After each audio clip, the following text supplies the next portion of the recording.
बोला की लग्ना निमताना बोला की काय मांडव काय छत मारलाय काय आरास केलंय काय माणसं बसले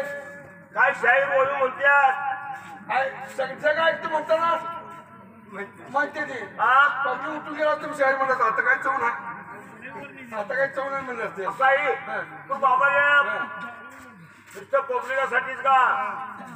पब्लिक ऐकत नसतं मी शाहीर म्हणत आता दुवे बारी आता बारी देत मी नाही चौक पण बाबा काय शोभा केली काय आरास केलाय मात्र या बाजगावाला पण अशी शोभा हा बाबाने कोणी केली होती कुणी केली त्या कुणी किती अशी शोभा अशी शोभा बाबा कोणी केली होती कोणतं केलं असेल की अरे या मितीला या नगरीला नगरी नवा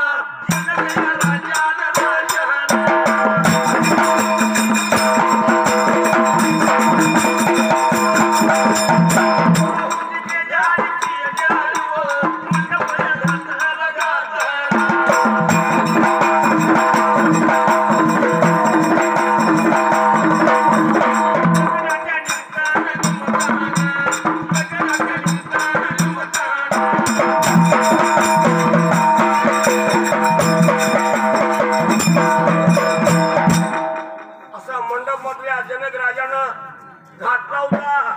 पण लग्न ठरलं नव्हतं बरं का लग्न ठरलं नव्हतं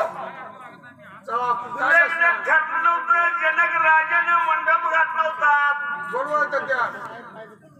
मंडप घातलं तर लगीन ठरलं होतं लगीन ठरलं होतं शी कसली चाल आल्या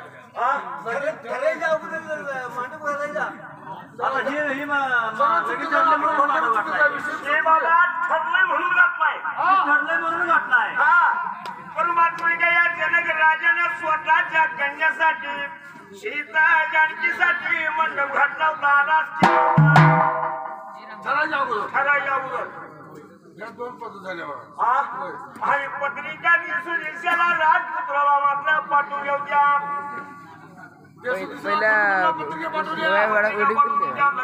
थोडं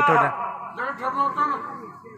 पत्रिका पाठवल्या सगळ्यापेक्षा तुमची खायची गोष्ट म्हणणार एकदा सगळं म्हणणार बक्कळाच तर पाठवली जे यात हे नाही रे कार्ड नाही आंबा म्हणाला चालू मला आम्हाला काय घेणार बाबाने विचार केला म्हणाला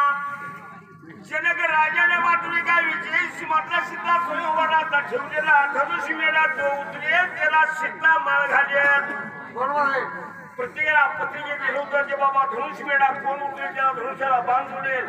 याला मात्र माझी सीता माळ घालणार आहे असं ठरलं होतं बाबा त्या वेळेला ठरविल्याप्रमाणे मात्र देशोदेशाचा राजपूत लग्या सभी मात्र त्या मंडपाला आलं होतं वर्गाच्या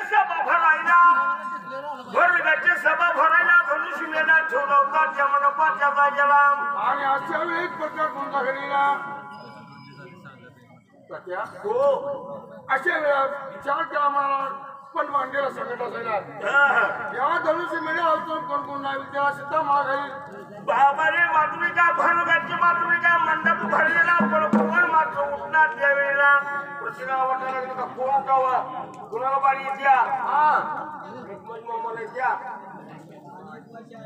सोपन मामाला येत्या असं ध्यान त्यांच्याकडे आहे आपल्याकडे नाही आपण आपलं घरचं आहे बाबाने मात्र धनुष मात्र भरलेल्या सभेमध्ये मात्र त्यावेळेला बँकेचा राहून उठला त्या सभेला आणि बोलतो तर राजा जनका